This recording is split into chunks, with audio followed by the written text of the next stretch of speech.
Good evening, friends.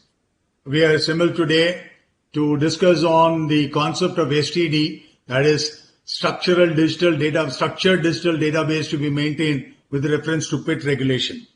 Now we have with us eminent speakers. We have Ms. Varsha Agarwal, General Manager, Integrated Surveillance Department, SEBI. We also have Ms. Kranti Sardesai, Deputy General Manager, presently with Corporation Finance Department. We will be Mr. Gopalakrishna Iyer from BSc will be joining shortly. And we also have our own Makaran Joshi. I'll just give a quick overview on this and we will then take each of the panelists to give their views as to how we need to handle this particular concept. SEBI Prohibition of Insider Trading Regulation have been amended from time to time with the objective of providing greater clarity on several concepts related to the SEBI PIT Regulation 2015. Further, to shed more light on the nuances of the various requirements of the regulation, SEBI has been issuing guidance note as well as FAQs. Regulation 3.5 of the regulation was shared and their PAN, and if PAN is not available, any other document to identify the person. SDD was required to be maintained with adequate internal controls and checks such as time-stamping, audit trails to ensure non-tampering of the database. The regulation indicated that all the listed entities are required to maintain the same. However, SEBI subsequently clarified through a guidance note issued on 5th of July 2019 that the requirement of maintenance of SDD1 was applicable not only to listed companies but also to intermediaries and fiduciaries who handle UPSI of listed entities in the course of their business operation. Violation of PIT regulation was required to be informed to SEBI, and SEBI-wide circular dated 19 July 2019 prescribed the format for standardized reporting of violation under Code of Conduct. The violations are required to be reported to the stock exchanges in the form and manner as may be prescribed by SEBI. SEBI-wide circular dated July 23, 2020 prescribed the format in supersession of the July 2019 circular. Both the stock exchanges, BSE and NSE, have issued circulars recently to all the listed entities to submit the compliance certificate of a quarterly basis on STD. In this direction, Institute felt the need to organize a webinar of the members of ICSI who are either acting as a capacity of compliance officer and also as PCS who will soon be required to issue certificates on the same. Now, this is basically information available on a real-time basis. In fact, artificial intelligence is going to play its role in getting to know wherever any violations are there. I do recall my small interaction which I had with Mr. V.S. Sundaresan, Executive Director SEBI in 2019 possibly, when I was discussing with him, it should be on a real-time basis, and more importantly, I told him that while the PIT regulations are able to identify violation in terms of shares purchased and sold, where delivery is taken, where daily trades is there, or futures and option markets are traded, it is not yet to be known. And in fact, he told me we are already on the work and we should be having some method by which we will be able to track, and this will be able to track every single transaction happening in the market across board, across all the designated persons. It is also proposed to prepare a detailed FAQ based on the various questions to be asked by the members, and we will have the panelists to answer them. Before I request the panelists to troop in, let me introduce the panelists for you. We have with us Ms. Varsha Agarwal, General Manager, Integrated Surveillance Department, ISD, Securities Exchange Board of India. Ms. Varsha Agarwal, GM, has worked with SEBI for the last 20 years. She works with the Integrated Surveillance Department of SEBI. Prior to that, she has worked in the Market Regulations Department, Mutual Fund Division in the Investment Management Department, and in Regional Office of Delhi. She has played a role of handling insider trading cases, has handled policy of depositories, inspection and administration of stock exchanges, formulation of policy on mutual funds, and has also handled matters related to collective investment scheme dealt by SEBI. She holds an MA in economics and is an ICWA and also is our own member. Thanks to you, ma'am, for joining us. Next we have Ms. Kranti Sardesai, Deputy General Manager, Corporation Finance Department, Securities Exchange Board of India. Ms. Kranti Sardesai, DGM, has worked with SEBI for the last 17 years. She works with the Corporation Finance Department of SEBI presently. Prior to that, she has worked in the Integrated Surveillance Department, Mutual Fund Division in Investment Management Department, and in the Office of Investor Assistance and Education, playing a role in handling of insider trading, front-running cases, formulation of policy on mutual funds, and in formulation of investor education financial literacy efforts of SEBI. She holds an MBA in Finance from Pune University and a Master in Business Laws from National Law School, Bangalore. She is also an avid reader, both fiction and non-fiction, and a keen writer. Her stories, articles have found their way to various online and offline publications. Let me also tell you that we had interacted with Mr. Mithwani, Ali Asghar Mithwani, Chief General Manager of SEBI, and he said that although we had invited him, unfortunately he is tied up with some meeting, he is not able to join. And he said, I've got two of my colleagues who are with me who have had hands-on experience of handling this entire concept, and they'll be better placed to explain the information to our members. And we have two of them today with us. Then we have our own Gopalakrishna Iyer, Chief General Manager, Listing Compliance, BSE Limited. He is not new. He is known to everybody, especially all the compliance heads in various corporates. He is a qualified CA and CFA from ICFAI. He has more than 30 years of experience in the field of capital market. He is with the exchange since 1998. That's 24 years, and has headed the many department. He was on deputation to CDSL in its formative years.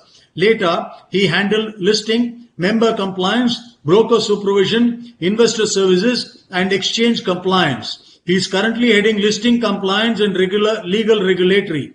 He is also a member of many subgroups of SEBI. In fact, as the message got, when this circular was released by the stock exchanges, we were worried whether all the members were aware, and the time was too short. But we got to know from both NSE as well as BSE that they have already conducted more than 3,000 one-to-one program with various corporates where the compliance officer was made aware of the requirement of SDD. But unfortunately, many of the PCS who are required to know were not involved, and therefore we thought fit to have all the PCS as well as our corporate compliance head on board in today's program.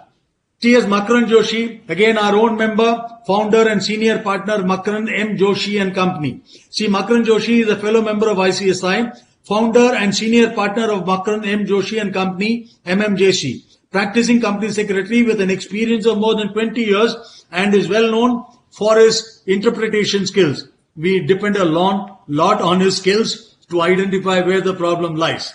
He is a member of the Second Standard Board of ICSI since 2019. He was also awarded the Best Technical Audit Report Award for ICSI for the year 2019-20. Thank you very much, sir, for being on board with us. Sorry, we have something more of him. He was a member of Auditing Standard Board of ICSI in the year 2018, Group Convener for Guidance Note on Prohibition of Insider Trading and Guidance Note on CSR published by ICSI. In fact, he has also authored a book on PIT regulation, which is very well received by the fraternity. And if you don't have one, please do get to buy one.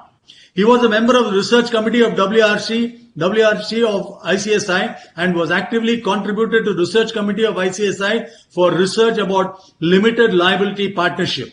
He is a regular speaker at various institutions and attends more than 500 sessions. His written articles have been published by ICSI, ICAI, Business Magazine and portals. He also writes regular column in newspaper for empowering entrepreneurs. Thank you very much, sir, for being on board with us. I will now invite both Varsha Agrawal, one after the other, and Ms. Kranti Sardesai to give their quick view on this matter, on the concept of SDD, before we shift base to the other panelists. Over to you, Ms. Varsha Agrawal. Good evening, sir. It's so nice. I thank Mr. Narasimhan for such an elaborate introduction, and I feel privileged to be a part of such eminent speakers. So let me start with the concept of SDD that has been developed by the regulator. The concept of SDD has been developed because we need this information during our investigation process. It is a prerequisite. And the companies, it's not, what I want to emphasize, it's not a choice. Companies have to maintain this. The companies have to follow whatever has been prescribed in the regulation. You as a company secretary, if you feel you are having any issues in interpreting the provisions, you are not able to understand anything, you have to come forward and ask. But please don't sit back and think, okay, I am not aware, so I am not maintaining. That option is not there.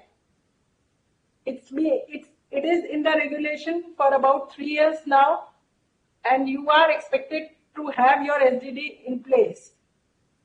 Now, SEBI has started this process of seeing how this SDD has been prepared along with exchanges, which I think Gopi will be covering in more in detail. But rest assured, there is no choice. There is no option. SDD has to be maintained in proper form.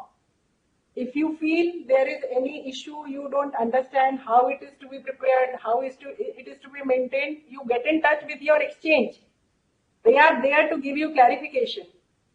Even today, I had a meeting with the NSE CRO.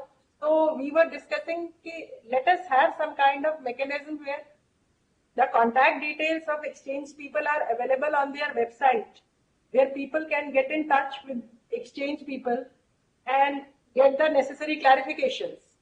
But it has to be maintained, no option. I'll request Kranti to take us forward. Thank you, Varsha. Yes.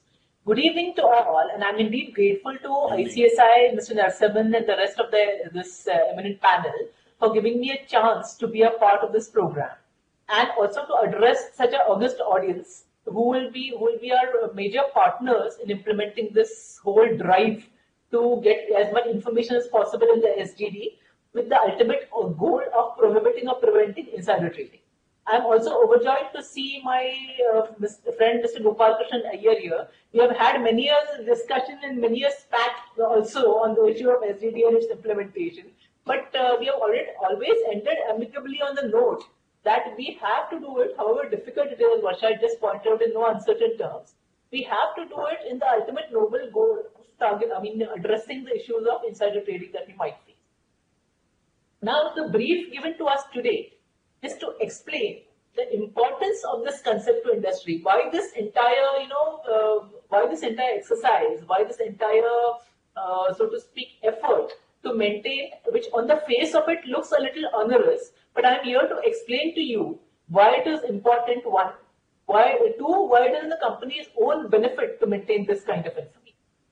Now, to go back to understand any concept, you have to reach out to its provenance. For instance, if you want to buy a Van Gogh painting, you will want to go and research its provenance, you will want to go where it is coming from, etc. Similarly, for any concept, you want to go to understand, you want to go back and understand where it arose and what are the thoughts that underline the introduction of any concept. So we go back to this report of this very illustrious committee, the Committee on this Fair Market Conduct, which came out sometime in August 2018. So among other things, it addressed both the PABTP regulations and the PIT regulations. And specifically with respect to the PIT regulations, one of its important recommendations was that since once UPSI, unpublished price sensitive information, is created within a company, once it is communicated from, say, insider A to insider B within the company, beyond that, the company loses control of how this information travels. It only has control, some sort of control, while the information resides, say, within between two people. But once the two people decide to communicate UPSI, say in flagrant violation of Regulation 3 of the PIT regulations, to their friends and acquaintances, the company as of then had absolutely no control to track such behavior. So, the report actually says that we want to trace each connection to the ultimate place where the information resides, or ultimate, say, beneficiaries of that information. And it will also be useful to create an audit trail And they also made one very important recommendation, that such people whose names have been entered in the digital database as possessors and communicators of this information needs to be given a sufficient notice that you, look, you guys, your names reside in this database, and you are possessors of the information, and so you are made aware that you have to further communicate it in a responsible manner, following the rules of the PIT regulations. So, following the recommendations of this Committee on Fair Market Conduct, this regulation 3.5 and 3.6 were brought into force in, say, I think it was somewhere in April 2019.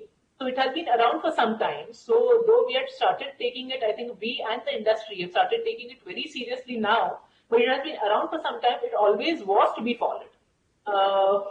Further changes have been brought in these stipulations in July 2020, if I recollect correctly, where it was the stipulation of that the SDD has to reside internally to the company, and it has to maintain, it has to be non-tamperable, and has to have adequate time stamping and a provision for audit trails. Those were brought in at that point of time. Now, Varsha briefly outlined what Regulation 3.5 and 3.6 says. I'll merely reiterate what is it that the database has to be. It has to be a digital one. If you just take a piece of paper and write on it, the very term structured digital database is more or less self-explanatory. You cannot have a physical file lying in somewhere in the cupboards of the company, stating that this is the UPSI, this is who has communicated it, this is to whom it has been communicated, etc. It has to be in a digital form. It has to be structured, and it has to have this, as I mentioned earlier, audit trails and time stamping provisions. It has to have, along with the name of the people who have shared and to whom it is shared, some kind of identifier, PAN or any other identifier, and this information has to be maintained internally. Each entry, say one UPSI, say to give an example, say financial results. If that entry is made as a UPSI in the SDD, it has to be maintained for at least 8 years, or suppose an investigation or some kind of examination is going on that particular transaction, till the completion of that investigation of that transaction, whichever is later. So 8 years is the bare minimum. If any investigation is taking place on that particular transaction, even beyond, till whatever time the investigation stretches. Now, why all this effort? I cannot begin to emphasize why we are making all this effort. Because insider trading, we are all very fond of saying, it's one of the very abominable misconducts in the securities market, because we all feel for the underdog, and in that sense, insider trading is facilitating people with connections, people with power, people having some standing to make money out of privileged information at the cost of the normal guy who merely wants to not have a perfect market, but a guy who wants to trade in a fair market and earn money legitimately from there. So why we all detest insider trading is gives unfair advantage to this person with power and pelf over the normal guy. So we all make the right noises when we say insider trading ought to be contained, insider trading ought to be prohibited, prevented. But what do we actually do about it? In this, not only in India. For example, if I take the words of Mr. Arthur Lewitt, the ex-chairman of SEC, and I quote, he says, insider trading is legally forbidden. It is morally wrong, and it's economically dangerous. Now, I have to emphasize this economically dangerous point, because in today's age of mammon, let me not mince my words here, in today's age of mammon, we have to emphasize that apart from the legal and moral aspect of it, which many people can find very convenient to ignore, still very economically damaging for companies, it's reputationally damaging for them. If their names are, feature anywhere in insider trading cases, where even employees of the company, though the company management may or may not be culpable, even if employees of the company indulge in insider trading, it does not speak very well about the company's internal controls. I also remember that there is a particular section in the regulation which talks about internal controls and a mechanism to prevent insider trading that the companies also need to have. So, I may sound preachy here, but why am I preaching all this to you? Because I believe that most of my audience here are either compliance officers or maybe practicing company secretaries. Am I right, Mr. Narasimhan? Yeah. So, in your Both, respective roles. we have got both compliance officers, company secretaries and employment as well as PCS. So the numbers is pretty large. I'll be able to give a quantum of people attending this conference by tomorrow. I'll let you know about it. Sure. So I'm reassured that I'm addressing the right audience. Because the compliance officers and company secretaries have a very, very seminal role in the shaping of corporate culture without going beyond tick box and textbook compliance. They need to develop a culture of corporate of compliance, and the compliance in your own economic interest is a story that they have to sell to their management. Okay, so again coming to one more difficulty in prosecuting of insider trading issues is the burden of proof. If you see in various legal pronouncements, has been rising by the year. I remember years back in one of the cases of, I think, Mr. Dilip Pense and Tata Finance, that had made very pertinent observations. It had said the charge of insider trading is one of the most serious charges in relation to the securities market, and having regard to the gravity of this wrongdoing, higher must be the preponderance of probability in establishing the same. So way back during the Tata Finance case, the Honorable SAT had made these comments, and we have seen these comments reiterated time and again in various judicial pronouncements that you consider this a serious crime, all right, but because of that, the gravity, the burden of proof is also higher. So this we are facing a very unique situation nowadays, that we all agree that this crime has to be prevented, but since the level of proof required is rising every year, we also need to polish our weapons and take them out of the armor. Also why this is very important is, in today's day and age, sharing of information, we are not merely doing it, say, calling each other with a mobile phone. You're using WhatsApp encrypted calls, you're using signal calls maybe, you may be communicating over Telegram or various modes, or else it may be as simple as you're meeting your friend, in a, say, society event, in an event in your society, or you're meeting him at a cocktail party, and simply whispering in his or her ears what you want him to hear, and he makes money out of it. So all these difficulties will always be present, and they become all the more, all the more, what do I say, all the more strong by the way the digital age is facilitating all this behavior. So, as I said earlier, we have to burnish our weapons, and SDD is probably one of the most important weapons in our arsenal to tackle this particular issue. Now, having spelled out the intent and the thinking of SEBI behind why SDD is important, I would leave it to the other eminent panelists like Gopi here and Mr. Makaran Joshi, to whom I've been introduced today, to spell out the nuts and bolts of how this is to be maintained. Wherever the intervention of the regulator is needed, both me and Varsha are sitting here for any clarification or anything. So over to you, Gopi, if that is the next. Yeah.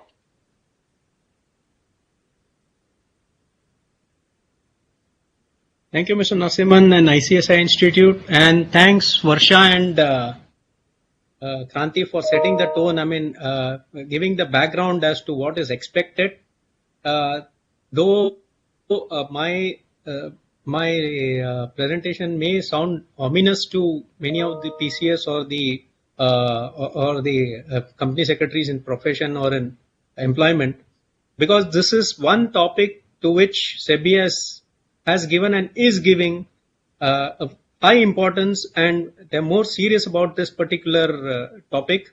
And as has already been communicated, that this is going to be the base when they are going to conduct the investigations, and so this forms a basis for one of the basis for their findings in such reports. And obviously, I suppose I think when COVID was in vogue at some point in time, I think they picked up this thing from SEBI's. This thing of contact tracing. So, the basic intent of SEBI is to find out as to ultimate owner of that information. So, the contact tracing concept probably came out from that, to identify as who's a person who's in possession of this particular information. So, I'll just share my presentation. Sorry.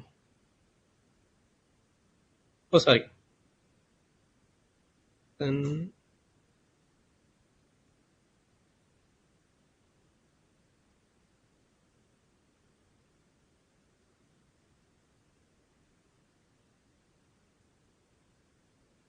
Yes, sir. ऊपर ही. then it will go to the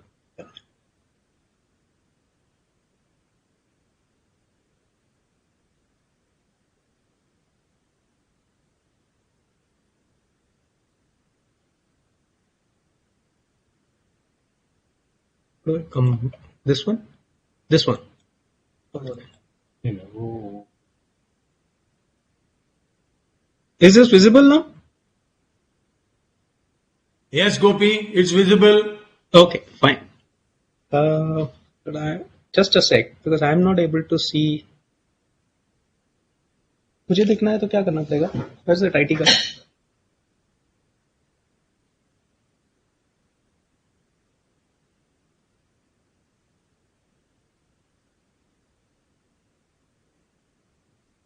Okay. For us, it is visible. Yeah, go ahead.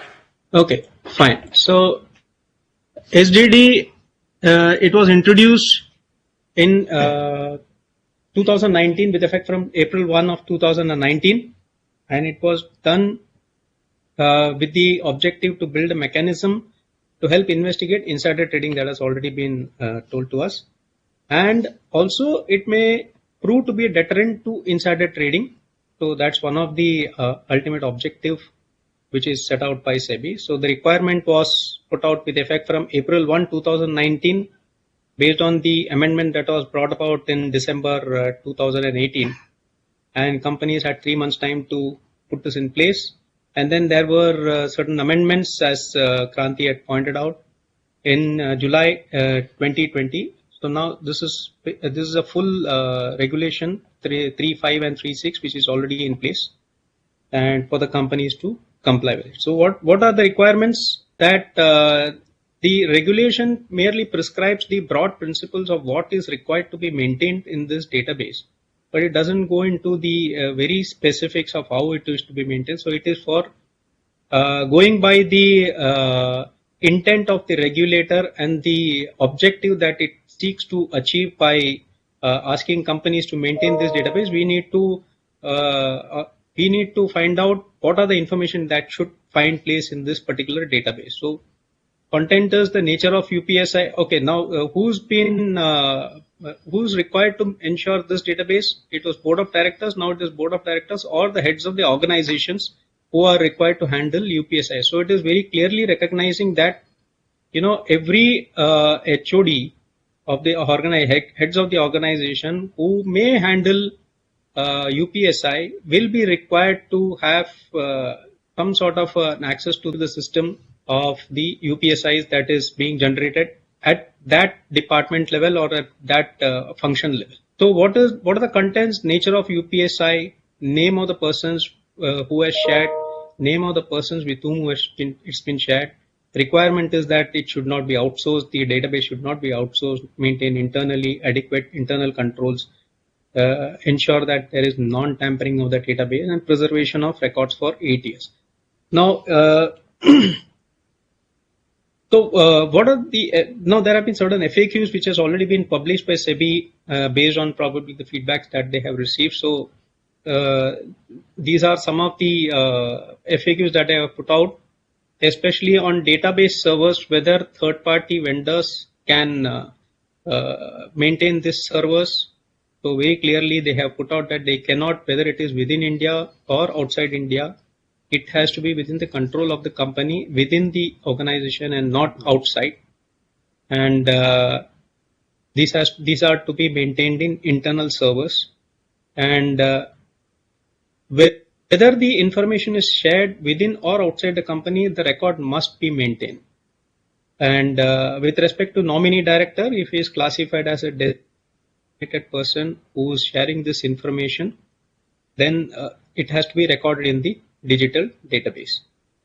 It was sometime last year that we had a meeting with SEBI. Rather, SEBI had called us for a meeting, both the exchanges, to understand as to what is the compliances done by the companies with respect to maintaining of SDD. At that point in time, we had carried out a pilot survey with respect to 20 companies, both the exchanges. And to be frank, the results were not so encouraging as to the essence of this particular regulation and what is required to be done, or not taken so seriously. Probably that was the sort of what you may call it as the output that we got from that particular survey. Companies, cover all the companies by March 31st, so that every company is sensitized about the requirement, and that this particular information is very critical for maintenance by the companies, and that it would be tipped into by SEBI at some point in time when they are doing the when they are going to do the investigation analysis. So that's when we had given our report to SEBI on the compliance levels. And the next steps that were taken was with respect to how do we then roll out a systematic plan to ensure that the companies do maintain this particular database, and how do we ensure that the companies have taken serious note of this. So that's when we came out with this particular requirement that we will ask for a certain set of questions. So I'll cover that in next slides. And as a first, this one for June, we had sought information from the companies which is required to be given by the compliance officer of the company. And then we are right now currently in the process of tabulating that data, and which we will be presenting it to SEBI in the next meeting of surveillance. So these are some of the compliance checkpoints that we had seen at that point in time when we had done the survey. The applicability of this is from April 1, 2019, or from the date of listing. So it must be ensured that when a company is going in for listing, there is no provision under the regulation which states that you got some time or some lead time. So which means right from day of listing, or if you are already listed as on April 1, 2019, this database should have been put in place by the company. And obviously capturing of information transmission for all the UPSIs, recording of these transmissions within and outside organization, capturing. So these are all the requirements that have been mentioned earlier already. So based on our engagement with SEBI and our discussions, so we thought let's put out how do we find out that the companies have actually put in place this system. So we thought we'll put out a set of questions to the company and ask them to provide their compliance on each of those points. So first thing is whether the company has a structured digital database in place. So as Kranti said, it has to be a database. It cannot be an Excel. When we did our survey, and even now when I was talking to some of the company secretaries, they have expressed that they are, because of the cost constraints, they are maintaining it in Excel, which is then recorded with a digital signature, and that's how they store that information. I said that's not doable because this data can always be tampered with. One of the requirements of the 3.5 is it should be non-tamperable. You can erase that data, you can change that data, or that entire Excel file can be deleted. So which means you lose entire trail. So Excel cannot be a database, cannot be called a database. So they must move to some sort of a system-based application which would store this data and which has all the features that are mentioned here on non-tamperability, having timestamps, and recording of information which cannot be deleted or modified. So that's one of the things that all company secretaries and PCS must take care of. That is whether there is a digital database in place, whether it is really a database, structured digital database, or it is something which is like Excel or something.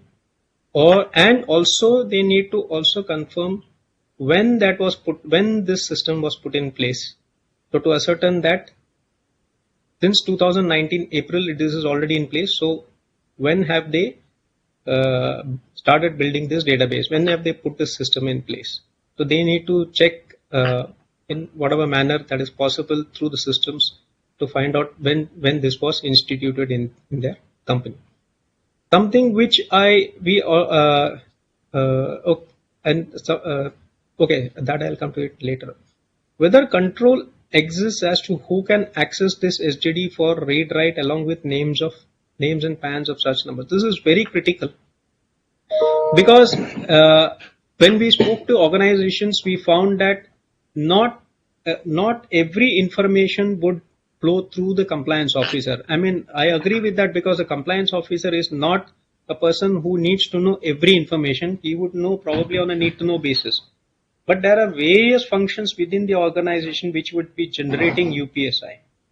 Now, whenever an UPSI is generated at that level, at that point in time, it must find its place into this system as to who has put in this, that there is, for example, if there is a discussion on acquisition of a particular company or any other business, then that information may not be available with the PCS or will not be available with the compliance officer nor with any other function. Probably there must be some business acquisition team within the organization which actually looks out for acquisitions of these companies, and they would then be targeting, okay, these are the companies that we may look at, and they may be engaging with the solicitors. So that is generated at their end. So it must be that particular function head who would then be required to put in this information onto the SDD with where he has his rights to read and write as to which are the persons with whom he has shared, what is the nature of this particular information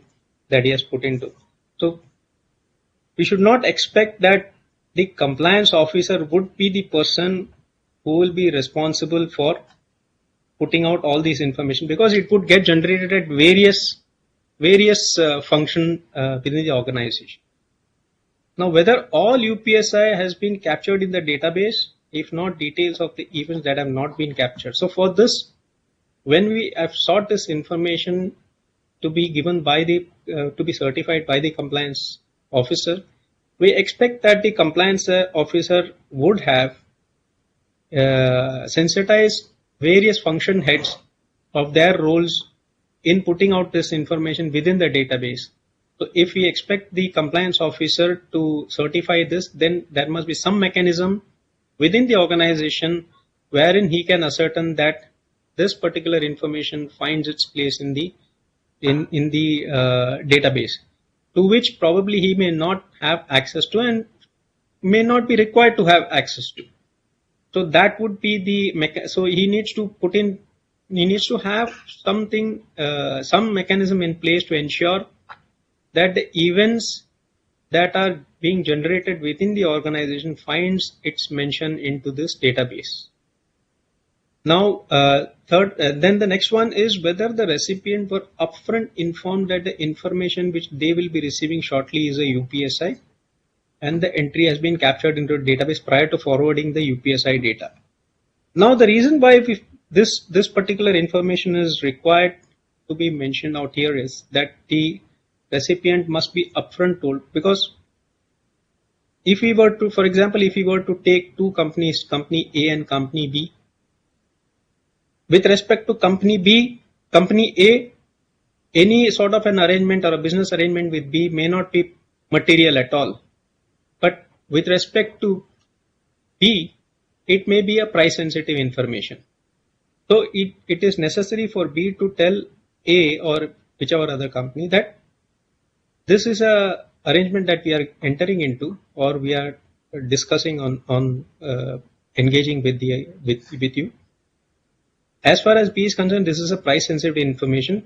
So if we are giving you any information, then you should treat it accordingly as per this provision. So that means if other person must be aware, so that otherwise that person can go out and without knowing that this may be a UPSI for this company, may leak that information, or maybe voluntary or involuntarily. So if he is sensitized and told upfront that this information, as far as our company is concerned, is a price sensitive information which we are sharing with you, so you need to ensure all the requirements of confidentiality with respect to this particular information and sharing of this information with anyone else. Then whether nature of UPSI has been captured along with date and time. Now this is one particular important requirement. Some of them, when we did, even when in the current survey, when even the current compliance requirement, when we have seen, it only says financial results. Okay, and many of the companies have mistaken it to mean that this particular database is for financial results and dividend. That's not so. I mean, many of the wherever they have given an explanation, they have stated these two are the items which are mentioned in the database. But there would be so many other UPSIs which would be generated within the company, and in fact the compliance officer should go back and check what are the material price sensitive information that have already been disclosed to the exchange and whether there is a mention of that particular information in the database.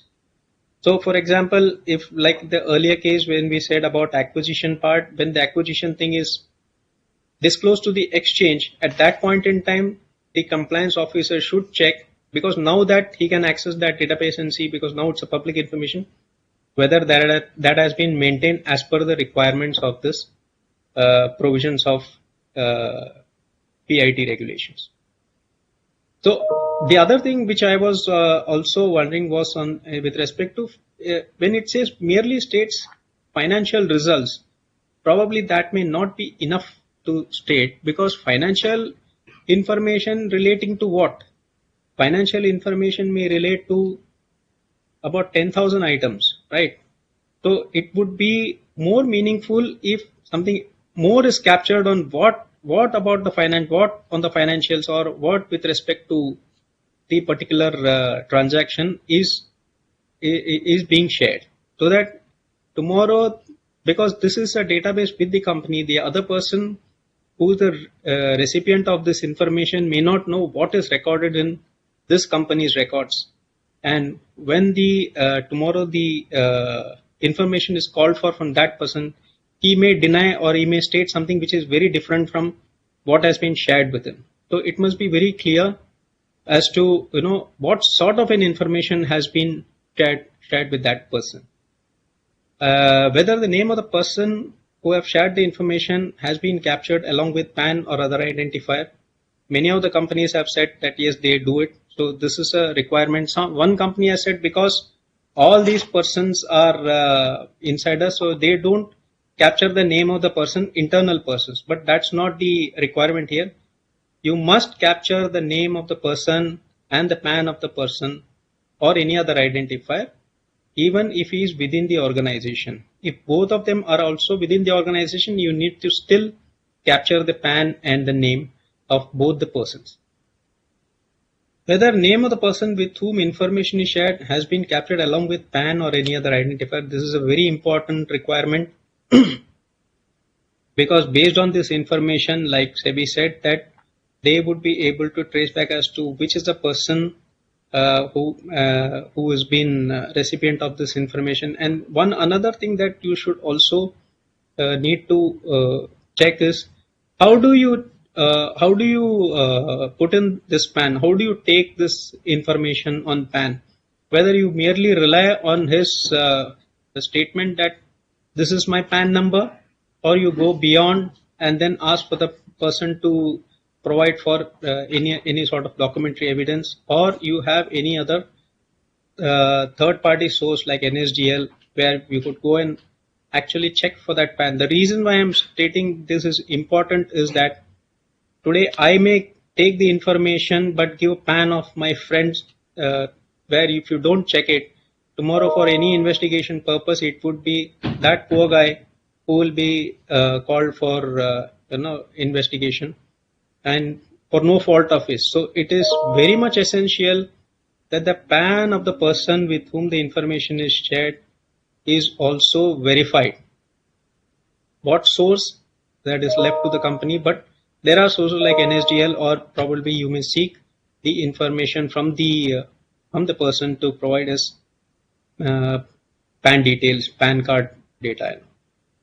Now, whether the database has been maintained internally, this is very important in our first survey when we had done, we have seen that many of the companies had a common server, which is not, and these are pretty good companies. So at that point in time, during our sensitization program, we had told them that group server cannot be allowed, cannot be permitted, because you must have it internally. You must not have any other person accessing your database, even though it may be, there may be certain firewalls, but then these are prone to misuse.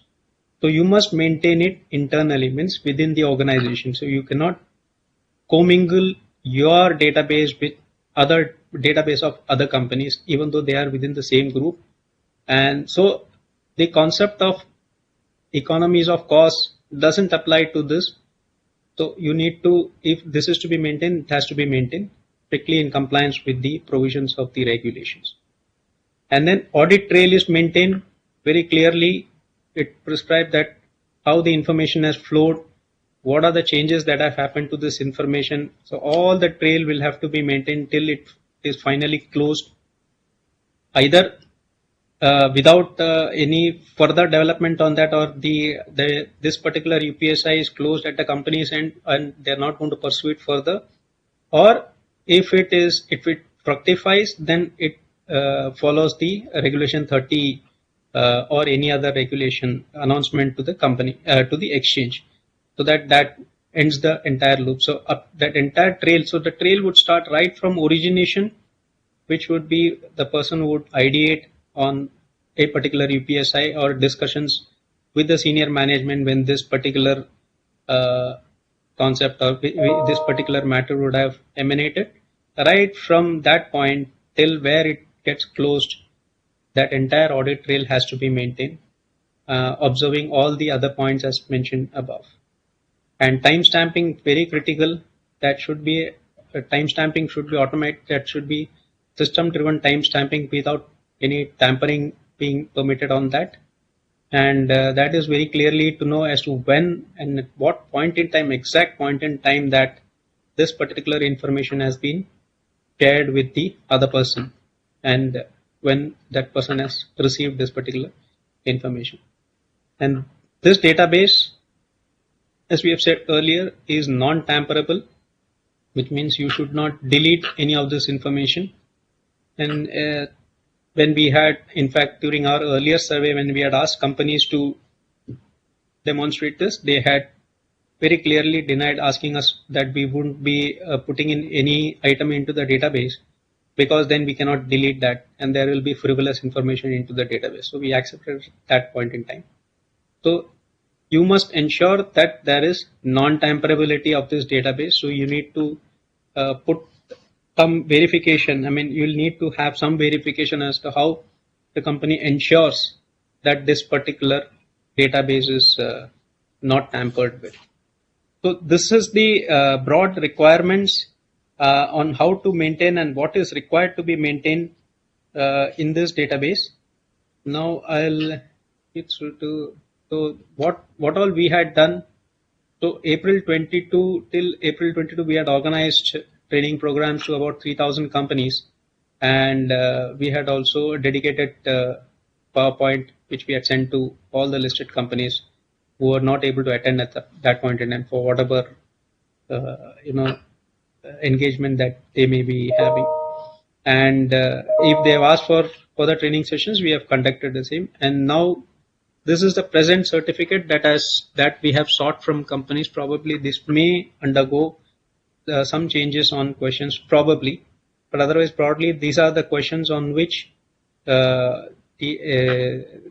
maintenance of this particular database will be verified. And this was the first quarter for which the certificate was to be issued by the compliance officer. But from next quarter onwards, for September, it will be required to be given by a practicing company secretary.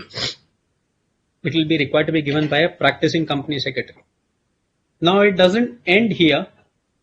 SEBI expects that the exchanges must also verify this particular, once we receive this certificate from the PCS, the exchange is also required to carry out its own verification process as to whether the company has maintained so many of these points. So we will also be checking on these points where the PCS has certified, and on whether the company is fully compliant. Fully compliant would be the word here. There is no partial compliance out here. Whether they are fully compliant with the requirements of this regulation, and then we will be also sending our report to SEBI on this. So this is broadly the requirements and what is expected and what the exchanges. So exchanges are now based on our discussions. We have also approached. We've asked ICSI also to help us out. So there may be a lot of questions from the PCS fraternity as to how to handle certain compliance requirements. So we would be gathering all those questions. So we would encourage you all to push it through ICSI so that both the exchanges can sit out together with ICSI and give out an FAQ to the extent possible, and so that they answer all the questions that are required to be answered are answered in a systematic manner. So we are there to help you out. We are there to give FAQs on any of the compliance requirement. But the seriousness of this is like whatever is required to check at the database level in terms of the name, the PANs, you must ensure that is verifiable. So there is a responsibility on the PCS when he gives out the certificate in the next quarter as to whether the company is actually, so you may have to go through the system to find out whether all the aspects that are required to be adhered to have been done by the company, or report a non-compliance on that, because post the PCS certification to the exchanges will also be carrying out their own verification, and there should be no shortcomings in the certification provided by the PCS or the company. So that's as far as the presentation goes. If we've got any questions, we can take it up, or we can take it up with everyone else. Yeah, thanks, Gopi. That's a wonderful presentation from your side. But I need to tell you one thing. When the circular of yours hit the market, then all of us got a bit worried, and that prompted us to go to SEBI to find out how we can get out of it in terms of getting within the 9th August. What is the sanctity of 9th August? I mean, are you still some people I believe have submitted, not all. So I suppose you would not be taking any action against them, because I need to give that comfort to the members. At least now it will not be, but some time will be. We have sought time from SEBI as well to give some time for the members to complete this process. So that's one. I have a whole lot of questions for you, but before I ask the questions, I would rather ask Makarand to give his viewpoint. You know, he is our subject expert on this particular on PIT regulation, and I'm sure I've requested him to cover what are all the precautions a PCS has to take while giving this certificate. So apart from the compliance part of it, I expect that Makarand will also cover how the PCS will really get to issue the certificate in due course. One more thing, I want to make a request to you, Gopi.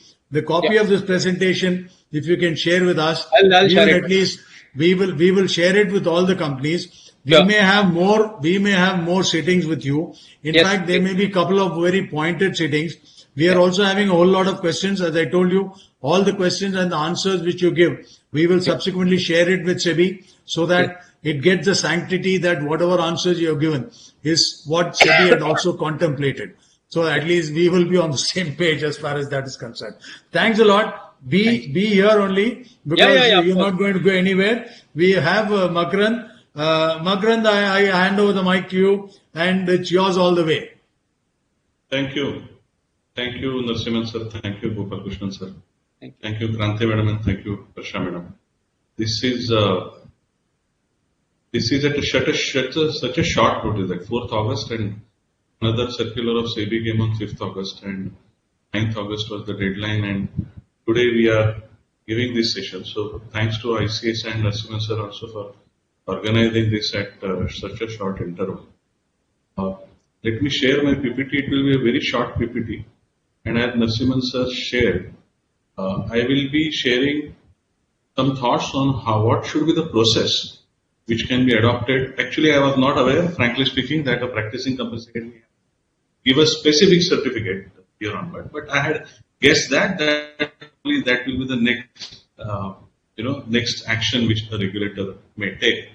I share with you my PPT.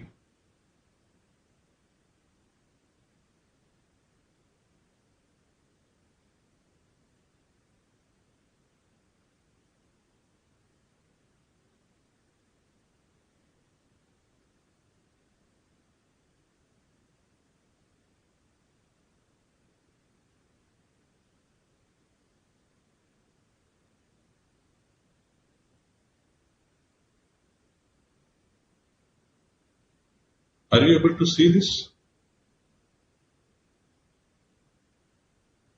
Yeah.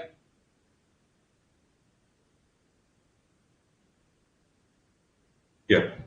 So again, just to sensitize, like the SEBI officials, Varsha Madam and Kranti Madam had already sensitized this. AIT has been a subject of interest and attention from SEBI 2015 particularly. This new regulation replaced 1992 regulation, almost 7 amendments alone in AIT regulation, 11 circulars, 26 informal guidances and 6 guidance notes which cover almost 58 questions. So that explains the magnitude and the focus of it. And look at these pronouncements. Around 76 cases where insider trading was penalized by SEBI, 21 disclosure related non-compliance, 7 trading window related non-compliances, 99 code of conduct related non-compliances. In last 3 years, 256 crores worth of penalty, 203 assessment, adjudication orders, 71 settlement orders, 312 people have been held liable so far, almost 100 people have been debarred from the capital market, and 11 compliance officers penalized. So the numbers speak much louder that how much is the attention and how much is the area of concern from the regulator side, and therefore from whether we are from practicing side or whether we are from corporate side, this is one area insider trading which we have to be very, very careful about. And as everybody else had shared that this has been the journey since 2015 with respect to there are 2 SDDs as we understand, that is structured digital database and system driven disclosure. The 5th August circular of SEBI is on system driven disclosure, and this is with respect to structured digital database. There have been 2015 when this new regulation came in, the regulation 3.2 and 3.3 were the new entrant as compared to 1992 regulation. From 2018 onwards, since last 4 years, we have seen an accelerated regulations coming in place, 2018, 19, 20, 21, and with this latest circular which came from both the stock exchange on 4th of August, where exchanges have asked for compliance certificate from the compliance officer. And obviously what next was in my mind, and Gopi sir has already given an answer that the next is obviously a third-party verification and a certification. Obviously, even in the earlier regime, MR3, that is Secretarial Audit Report, and Annual Secretarial Compliance Report, would have required practicing company secretary to comment on this declaration which a compliance officer has given to the stock exchange. But if stock exchanges are going to ask practicing company secretaries or secretarial auditors for that matter, whoever is issuing MR3 or who are issuing annual secretarial compliance report, then it becomes a very, very urgent and important for the institute and for the members on the practicing side to understand the ramifications of it and understand the responsibility. So I believe that this expectation came true. And as far as system-driven disclosure is concerned, again, there have been a very rampant speed with which the progress has happened. And 2016, promoter group names were asked to be tagged with the designated depositories.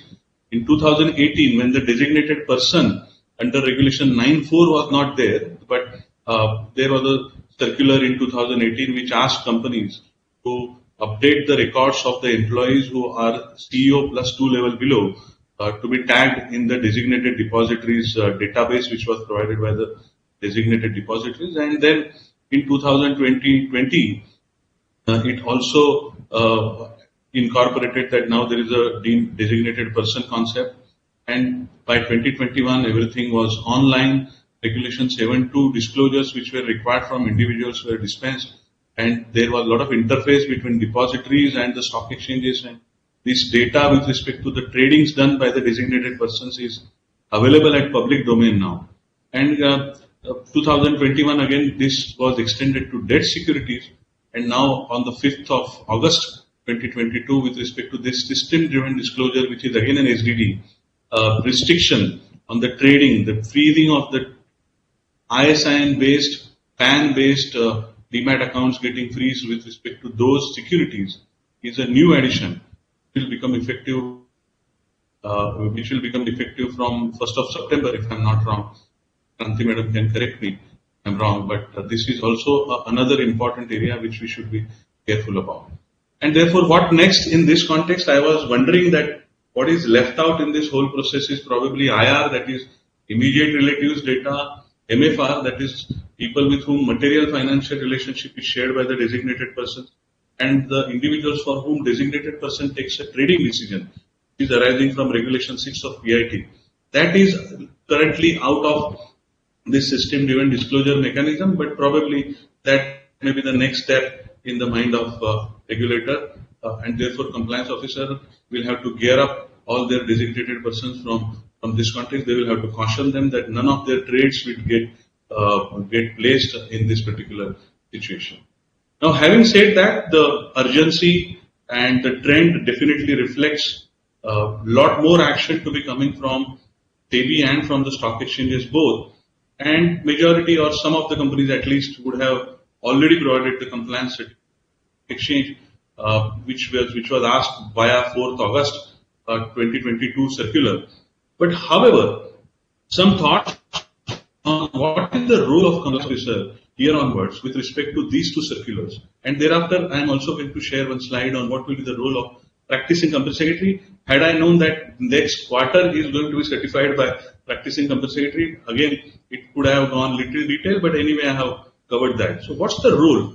Because whenever I am talking to my friends in company who are compliance officers, or even if they are not compliance officers but assisting to compliance officers, everybody is concerned that compliance officers gets to know about any UPSI when things are coming at the board level, and otherwise this UPSI is being handled by designated persons at their level. There may be those who are looking after M&A activities, those who are heading strategic decisions, those who are looking after finance, treasury decisions, or those who are looking after investor relationship department, those who are with respect to R&D department, those who are with respect to regulatory department, because we have seen many pharma companies where US FDA related show-cause notices or US FDA related sanctions getting received from US FDA, getting and SEBI raising question about it. We have also seen cases where import duties in China getting changed, and that should have been considered as a UPSI. That kind of views getting expressed in some of the life sciences companies by SEBI in a few of these adjudication orders. A lot of this discussion for the benefit of all the participants, I would like to highlight that ICSI's expert group on secretarial standard has come out with a very detailed guidance note on insider trading, where a lot of these case laws and a lot of the cares which company secretary and the compliance officer has to take has been covered. Narasimhan sir, you can correct me, but I believe this guidance note is available at ICSI portal also. So many of the members can please go through that guidance note and should be helpful to you. Yeah, however, it's available on our website as well, and the small publication has also been released. I think in one of the seminars it was released. Sure. I think it was done in Cochin Corporate CS conference. Right. So a lot of publication is available. However, I appreciate and I agree that this new certificate which has been introduced, which is required to be given by compliance officer and which may become a responsibility of a practicing company secretary, it will require a further updation. Having said that, whether there is a third-party verification or not, ultimately anybody certifying regulator, we have to be not 100%, 1000% sure that whatever we are certifying to the regulator is correct. And therefore, I have made an attempt as to how should the compliance officer run through the process of giving this certificate which is being given by the compliance officer. I appreciate and I acknowledge that many of these UPSIs, for example, if there is any discussion going on in a company with respect to acquisition of any particular company, target company, or if there is any discussion going on with respect to any expansion, or if it's a pharma company or life science company and there is some new product getting which is patented and which may be launched by the company, this data would not be available with the compliance officer because there is a China walls around this UPSI and there would be need to know basis, and therefore logically, legally, there is no reason why compliance officer should be aware about this UPSI. And therefore, these questions come as to how a compliance officer would be able to give that comfort to the regulators. These are some of the thoughts that the three important characteristic features which this 3.5, that is structured digital database, is expected to have is audit trail, timestamp and non-temporable. And thanks to Gopi sir for highlighting this again to our audience that Excel sheets won't work because it would not have, it cannot be non-temporable and it would neither be having audit trail and timestamp.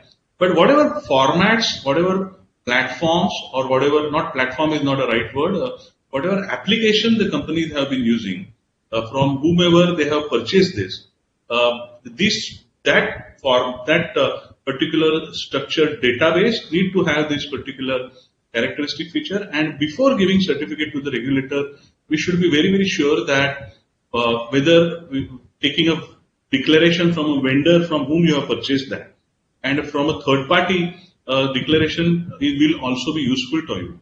Over and above that, of course, regulator will never be satisfied or no, and we should not be satisfied with a third party declaration, and we ourselves need to verify at least some part of it.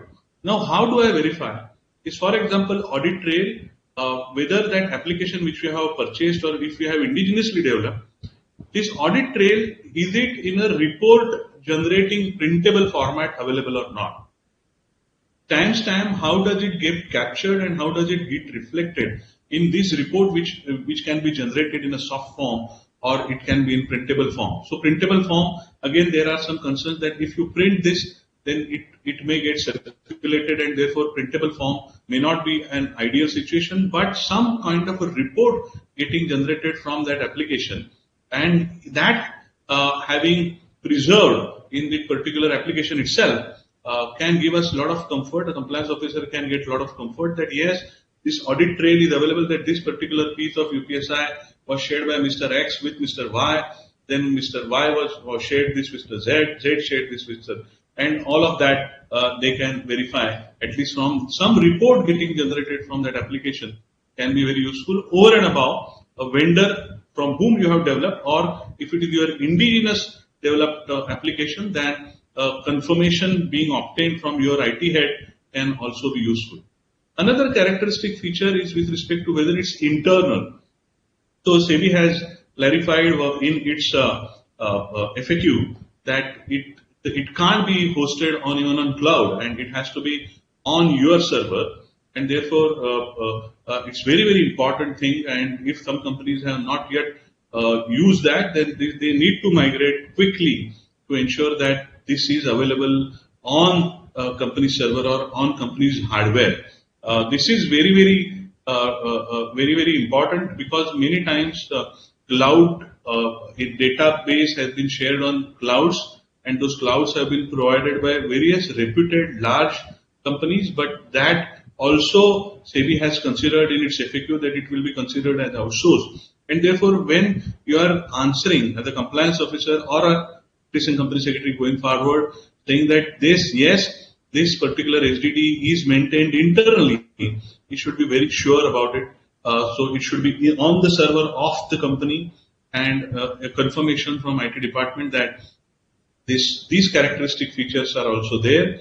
And if you try to, it says that it should be non-tamperable, but I believe that it does not say that it is not editable. For example, while making an entry, if I make a typo error, should I be allowed to edit this or not? My hunch is that yes, it should be editable. Of course, there will be a timestamp and audit trail for it. So, for example, if I am in the company and if I enter Narasimhan sir's name, and while typing that name, if I make a mistake, then that application may allow me to do an editing, or if I make an entry in putting his PAN number incorrect, and if I want to edit that, it should not be a problem, provided it has an audit trail and timestamp, which will indicate that earlier I had put ABC alphabets and now I am putting ACD alphabet into it. So long as that is available, that should not be a problem, because a human error is very much possible. Two more confirmations which compliance officer is expected to give is nature of UPSI along with the date and time. This is very, very important. Nature of UPSI, whether the nature of UPSI should be available to be verified by a compliance officer. Probably the answer is no, because generally all compliance sensitive companies name UPSI with Project Mars, Project Moon, Project Uranus, Platinum, something like that. But the underlying UPSI would mean acquisition of ABC or expansion into PQR product by so and so ton. So UPSI name a compliance officer may not get to know from SDD. However, he has to ensure that there is entry of that made by the person, the nodal officer or the designated person who is making this. What is this nature of UPSI has been clearly captured in this particular database, although it will not be viewable by the compliance officer as to what is the UPSI. Only the project name may appear, but it should be entered in the SDD for sure, because as we all know that this is available, this particular piece of legislation, and Kranti Madam and Varsha Madam had all highlighted that this is from the context of inquiry or investigation.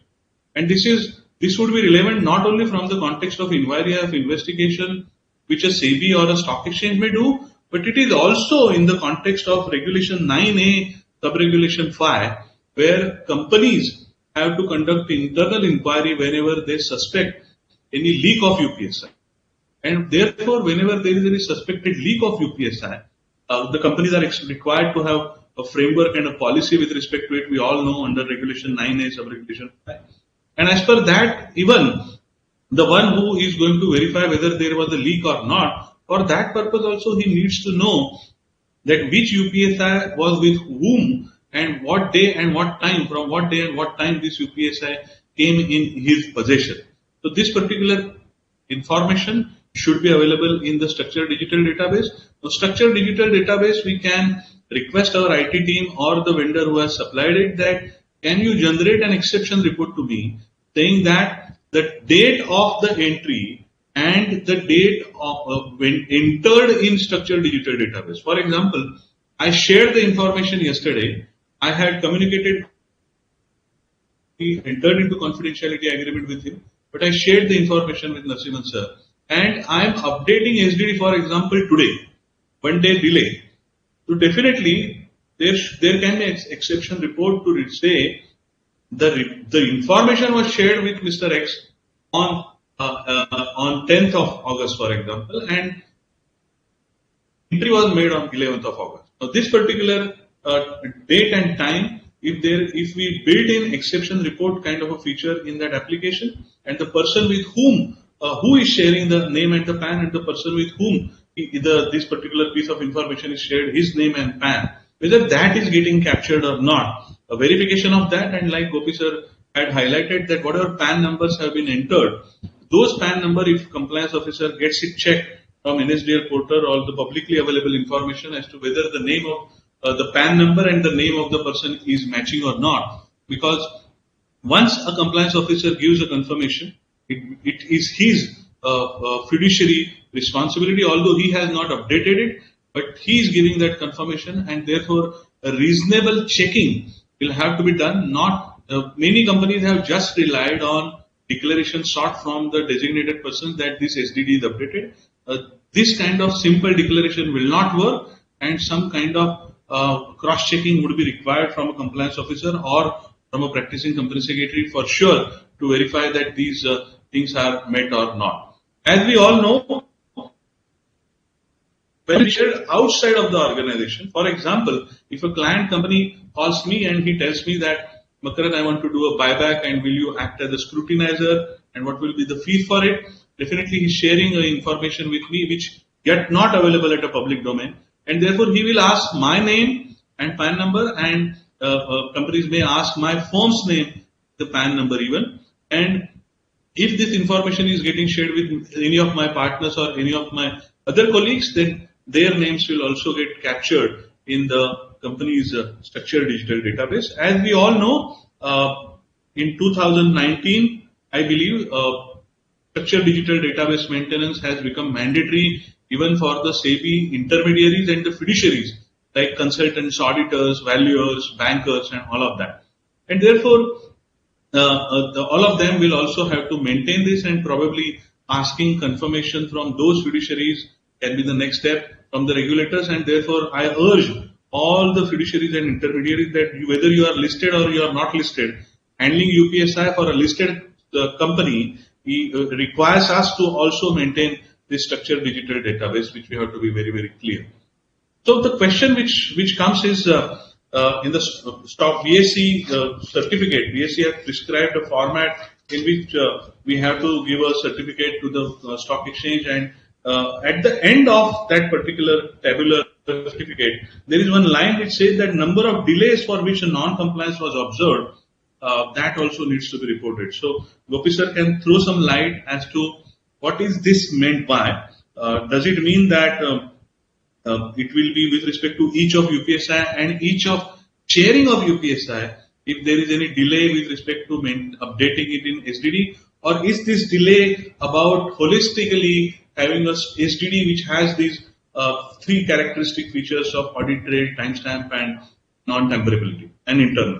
So this would be with respect to the information carrying, like you said, date on which it was shared and date on which it was recorded into the system. So because this two time would clearly indicate the time when the UPSI was there, where it is not recorded into the system. And if for any reason that person were to forget to put it into the system, for any reason, that it may be something which is beyond his control, so right, then it could get missed out. So we would want that this thing should go into the system as soon as it is generated and shared. It should find its place into the system, so that as SEBI's objective is very clear, it needs to know at each point in time. Timestamping very clearly said at 7:31:55 seconds who was in possession of this information. Somebody should know, right? So right. So that's the delay that we are looking for in this compliance. Appreciate it. This is the answer which is very, very important, and this will definitely raise an eyebrow from everybody's mind that it's a really real time which we have to update. And I would say that I have always been saying that this is a habit changer kind of a law. Many times clients ask me that if there is some crisis, then will I update SDD or will I share the data? I have empathy for their feelings, but the nearest possible they will have to make an sensitization is necessary. And this also brings me to one very research and large companies compliance officers are definitely doing, is that sensitization of these aspects to the designated persons again and again, via trainings, via videos, via FAQs, via flyers, via reminders, and also maybe via action arising out of violation of code of conduct. So this is again a responsibility of a compliance officer, which we will all have to deliver to the best of the expectations from the regulator. So thanks, Gopi sir, for highlighting and sharing this. Some other points which are required to be disclosed in this confirmation which compliance officer had to give is that control, that there exists a control as to who can access SDD for read and write. And therefore, a lot of good companies have maintained that the nature of UPSI will not appear on the surface of it. There will be project, but there is an internal field which actually will tell what is the exact UPSI. So whether there exists enough control with respect to verification, definitely a IT verification, vendor verification, but a personally a compliance officer can always try because he is a designated person. Some of his colleagues also would be designated persons. They can also try and see whether they are able to see, they are able to read or write anything with respect to it. To if they are able to edit somebody else's post, if they are able to see all the posts made by everyone, and if they are able to see that post, is it a design which is allowing them to see because they have to comply, or is it not well thought and therefore everybody is able to see which UPSI is with whom? So that kind of verification a compliance officer will have to do, and that kind of designing effort will also be required. Compliance officer is no longer just an academic expert who reads and interprets the law, but he also needs to have some reasonable analytical mind to assess as to how will he or to think as to how will he do his job diligently on his own, what all he can check, what kind of questions he will have to ask to his IT department or to the vendor, what kind of third-party verification he can do, all of that he will have to engage. Definitely it will add to some cost to the companies, but it is inevitable as Kranti Madam and Varsha Madam has been highlighting. Second most important question is whether all UPSI has been captured or not. With respect to this particular question, there have been a lot of questions in the industry as to when I am disclosing, for example, this particular format in which compliance officer is disclosing whether all the compliances with respect to SDD has been done or not. The last line says that further I also confirm that the company was required to capture dash number of events during the quarter or half year ended and has captured dash number of the said required events. So compliance officer is not, it's not a general declaration. We are also capturing the number of UPSIs which were required to be captured and whether it was captured or not. Gopi sir, again I will rope you in with respect to this particular thing. Combined the holistic reading of this whole certificate indicates to us that these UPSI are pertaining to those information which are disclosed by the company to the stock exchange during this quarter. For example, company has 8 UPSI in its STD. However, out of 8 UPSI, 4 UPSI reach to a credible and concrete stage whereby they require disclosure under schedule of Fair Disclosure Code and also under Regulation 30, and they made a disclosure. The combined reading of this certificate appears to me that probably compliance officer need to give certificate with respect to those 4 UPSI which have got disclosed to the stock exchange during the quarter and not with respect to all the 8 UPSI. Because if I mention that there are 8 UPSI and actually there are only 4 disclosures, that would indirectly would mean that there are so many UPSIs on which company is working. Gopi sir, any thoughts on that? See, that is one thing, but the intent here was like what we discussed earlier, that there is a time lag between the date of sharing the information and that putting into the database. So if that skips that quarter, then I would know this should have actually come prior to 30th June, but has been entered post 30th June. So Sure. Those are the numbers. So up to 30th June, there are 8 items, out of which 2 are actually entered post June, because you are giving a certificate for June. Mm-hmm. Maybe we can cover this particular question in detail when we are working on Sure. FAQ aspect and then throw some light with respect to this, whether it is also with respect to disclosed item or even for undisclosed items also. Then one more aspect which a compliance officer needs to give confirmation is that the recipient is upfront informed of UPSI and SDD entry has been made prior to the sharing of this UPSI. This was little a matter of concern that whether the entry will have to be made after the sharing or the entry will have to be made before the sharing. So that also aspect we may cover in the FAQ, or you want to respond on this aspect? Can cover it in the FAQ? Yeah. Sure. And then definitely with respect to this particular piece, whether all UPSI has been captured.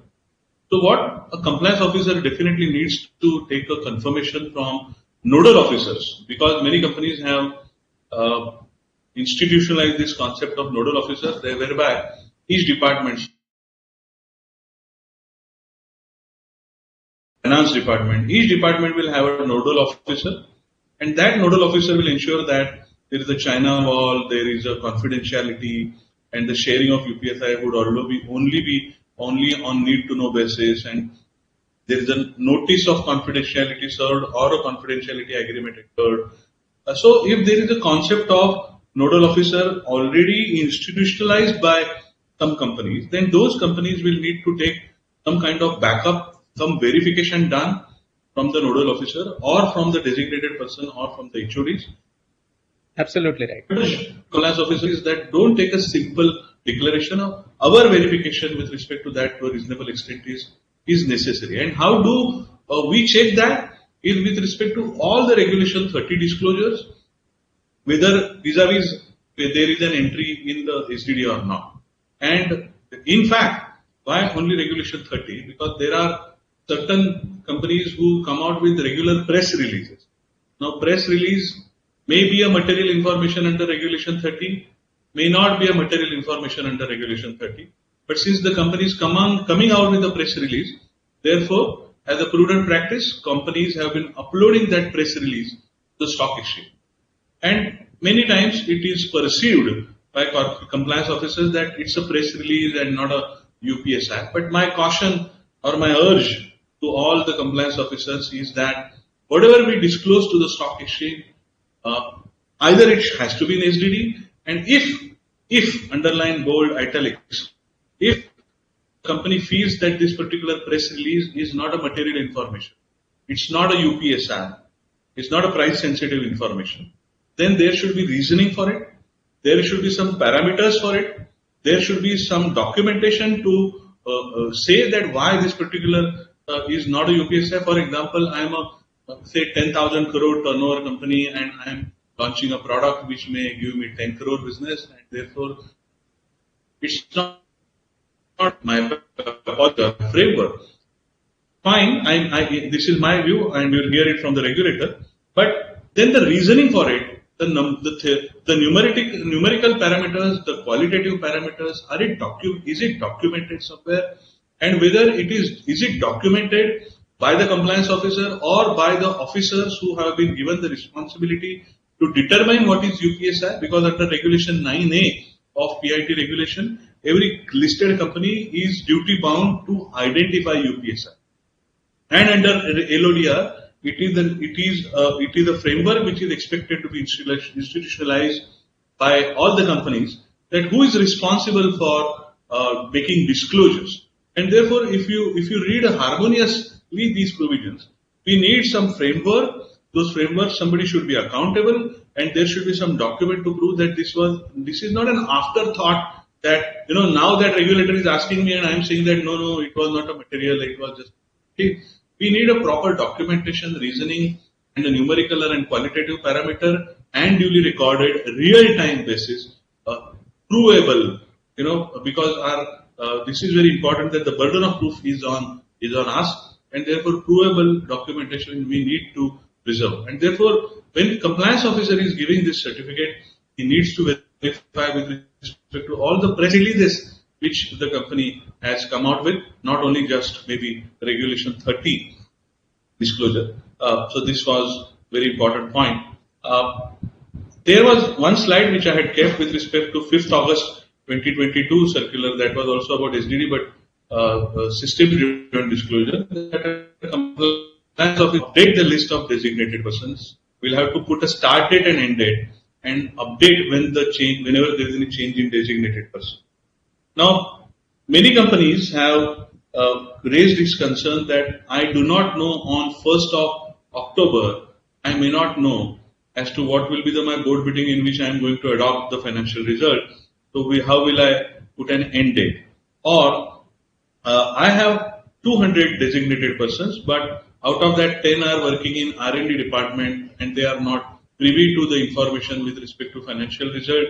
I have 5 working in new product development department who are not privy to this particular financial result related UPSI, and therefore should I be when I am giving a confirmation to the designated depository whether I have a choice of selecting out of the 200, can I ignore those 10 and 5 designated person and only select the balance designated person for whom the this blocking of trade will happen, or is it mandatory for me to block all the trades? This is one question which is coming in the mind of the compliance officer. I believe that the platform which will be generated by designated depositories will provide this option. That's why there is a requirement of confirmation from a compliance officer as to the designated person's name and PAN number for whom this window will be closed.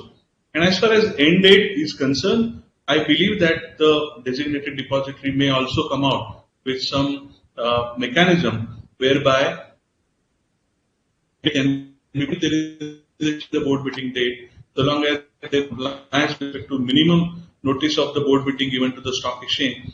If it allows for editing that can also be take care of this particular concern. Yeah. So these were. I can answer these questions because I've been working on this particular requirement. Great. So one thing is all the companies, when they are updating the designated depositories, they will be providing the names, PANs, and the start date and an end date. So your question is to begin with, it is going to be operationalized only for financial results, wherein the start date is by default October 1, the start of the quarter up to 48 hours from the last date. So you can by default put in as, for example, for September quarter as October 1 to November 16th as the date. Now, when your actual date of board meeting is finalized, say supposing it is on October 7th, you can change that date to October 9th. So it will work up till then. The second thing is, this also facilitates, because these files will be provided to the exchanges by the depositories on a daily basis, which means supposing today you want to, and as per the current framework, all the companies are required to update the designated depository, the PANs on a T-2 basis, and it will take effect on T+2 basis. So today, if you update the PANs of all the persons to whom the restrictions has to apply on day after tomorrow, then you will mention it today. So that file will be, you can update that file today. So tomorrow when depositories will give me that data, it will apply to all the PANs on the trading day on T+2 basis. So today, if supposing for any reason you would want to exclude a person in any PAN, for example, he has left the organization, or for any medical emergency, or for any exceptions that he needs to be allowed, then you can exclude his PAN, and accordingly the file that will come to the exchange tomorrow will not be having this PAN. And after the days wherein you have allowed, supposing you allowed him 2 or 3 days to trade, and then you put back that PAN, the restriction would allow in the system. So this is how the mechanism is going to work. So it will be all editable, and because we are going to maintain an audit trail of additions, deletions that have been made by the company. I mean, the files that for us, it is from the designated depository. So we'll be maintaining all the files at our end, wherever the changes have taken place. Very useful, sir. Very useful. One more question. Yeah. There are certain companies who have custom of closing window. For example, for 30th September quarter, they may close window on 15th of September. So that because from the last 10-15 days they there are some large companies who have this practice. So I believe that this system will allow me to, I have to just update 2 days prior to that. So if 15, then I will have to update on 13th of September. See, so once this system goes live from October 1, I think that should allow, that would be based on whatever dates that you put into the system will be taken by the exchanges. Because for us, we only look at the file that was received from the depository on yesterday, as of yesterday. So that will be applied in today's trading. As long as the last date has not, lapsed. So that's the check that we have. Very useful. So only for the 1st of October, that is when it is getting live, those companies who are closing window on 15th of September, they may have some, they may have to update that only on, but they going forward, they will be able to upload, update prior. That's very useful, sir. Very useful. As far as, whatever compliance officer needs to check before he certifying it, definitely if a PCS is certifying, he will also have to check in a similar way. But if it is secretarial auditor or annual secretarial compliance report arising out of regulation 24A of LODR, even that role, he cannot be going by simply by a confirmation. He needs to be satisfied with respect to vendor declaration from his own verification, from HOD or DP declarations, again verification, SDD report if it is available with respect to the 4 characteristic features of audit, the trade, timestamp, non-tamperable. Also, comparison of regulation 30 disclosures versus SDD and media news versus SDD, because sometimes some media news appear in with respect to some company, and although that particular company has not yet disclosed it to the stock exchange, but if the media is talking about it, how has the company dealt with it? That part also a compliance officer may have to evaluate, and definitely a compliance practicing company secretary or a secretarial auditor definitely also has to evaluate whether this particular news which is appearing in the media, whether it is a UPSI or not, what were the parameters considered by the compliance officer or the core team formulated by the company for determining whether it is UPSI or not, whether the company has conducted inquiry with respect to leak of UPSI or not. All of these aspects also secretarial auditor or a practicing company secretary will have. Similar verification for press releases, as I had highlighted. It is possible that every press release may not be UPSI as per the policy, but whether there are reasonable parameters applied by the company while determining particular information, not as a material information, but only disclosure which is happening. In fact, there have been stock exchanges circulars which are in the public domain, where stock exchanges have been urging to the companies not to use their platform for marketing. It is for only investors' protection. So from all these aspects, what is the reasoning with respect to coming out with a press release, but not considering it as a material information or UPSI? All those aspects also a compliance officer also needs to get satisfied, or a practicing professional who is certifying it will also. I have a few more slides. We all know under Regulation 9A, there is a role of audit committee, and Justice Dave committee, which was the third committee, Sodhi committee, Vishwanathan committee, and Justice Dave committee. And Justice Dave committee had also raised some concerns about first aspect, which Kranti madam had also raised, that if there are regular non-compliances observed with respect to listed company, there would be questioning with respect to efficacy of the compliance management system. And there is a duty casted under Regulation 9A on the audit committee to review adequacy of its compliance management system, particularly with respect to insider trading regulation. Some of the companies have started taking third-party report, but even if third-party report is taken, still designing the scope of that third-party verification, asking him questions, maybe reviewing this report in the audit committee, inviting him in the audit committee, will definitely prove the bona fides of the audit committee members and the compliance officer, and the company as a whole. We all need to remember that insider trading regulation, the burden of proof is predominantly, I'm making two simple statements. It's not that simple, but as far as trading is concerned, for sure, the burden of proof is on the person who has been charged with it. So if he is a connected person, and therefore, when the duty is casted on the audit committee and at the head of the organization, that is the managing director or the CEO or the manager, we have to prove that how did he evaluated the efficacy of these systems. I had highlighted earlier that there are some exclusions in this system-driven disclosure, that is immediate relative, material, financial. And for the people for whom DP takes a trading decision, their names may not appear in designated person's name, but probably going forward their details may also get captured.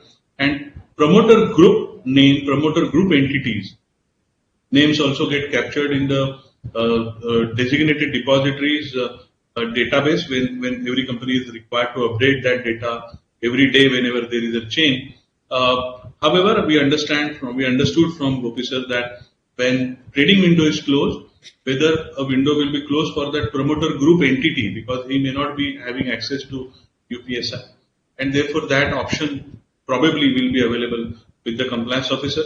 SEBI in its FAQ has clarified that promoters are by default, de facto designated persons, but promoter group, whether they are designated persons or not, will depend on the case to case, and if they have access to UPSI, definitely they will be designated persons.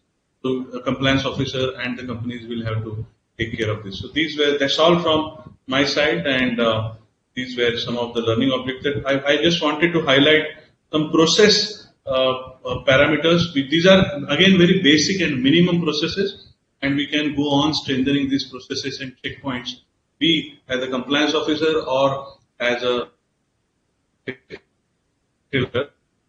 can go on strengthening this. For giving me this opportunity. Over to you, Narasimhan sir. Thanks a lot, Makran. That was exhaustive and exquisitely done, I would say. Thanks again to you for making me an insider of MMJC, because repeatedly when you have to narrate an example, you took my name. Thank you very much for that. Okay, now coming to the point which you raised, if there is a unit head which he has access to certain UPSI, this entry into the structural digital database need not be done necessarily only by the compliance head, right?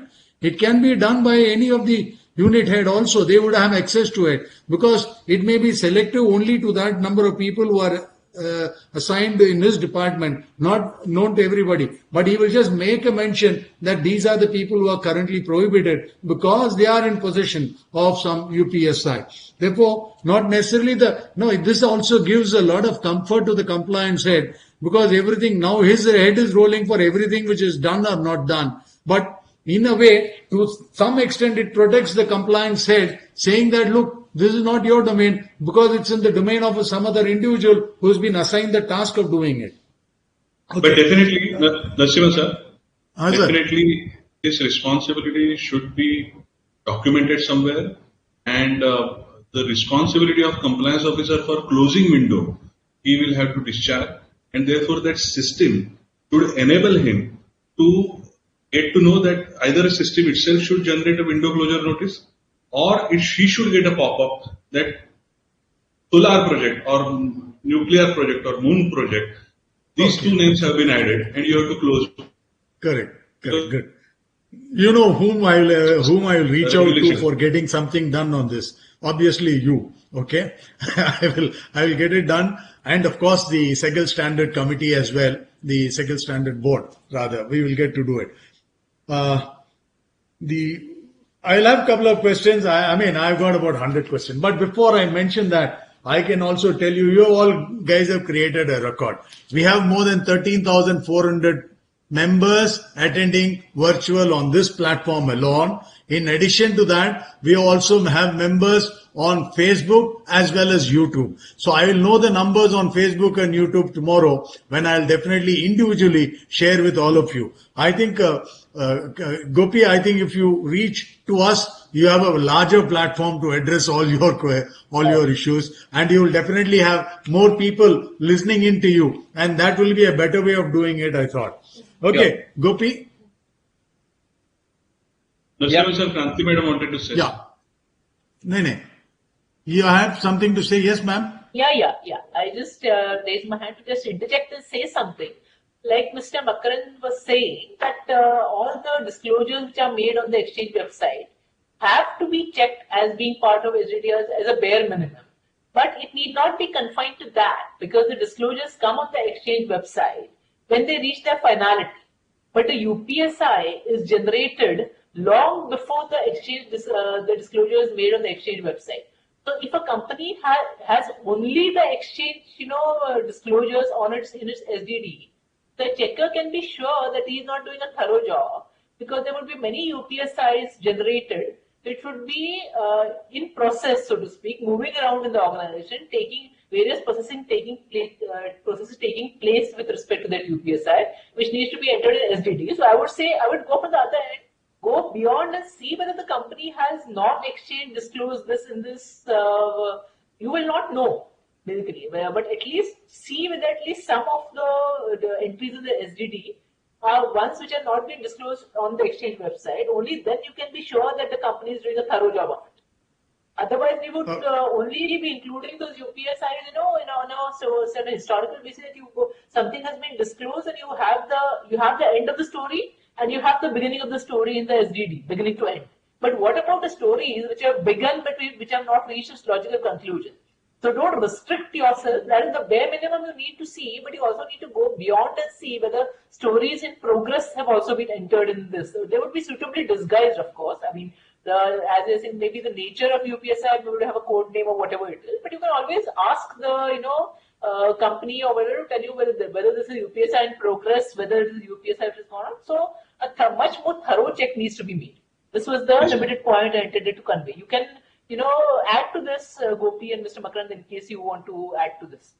Yeah, also when you do that, you have to ensure that your PAN number is included if you're going to see an UPSI which has not yet been disclosed to the exchange. So Absolutely. that you need to take. Absolutely. Okay, Absolutely. Gopi, let me take some questions for you. Before I've got about, go ahead. You have something to say, Makaran? No, yeah. So this particular question, Kranti madam, which we will have to answer is with respect to this quarterly compliance report which is being given.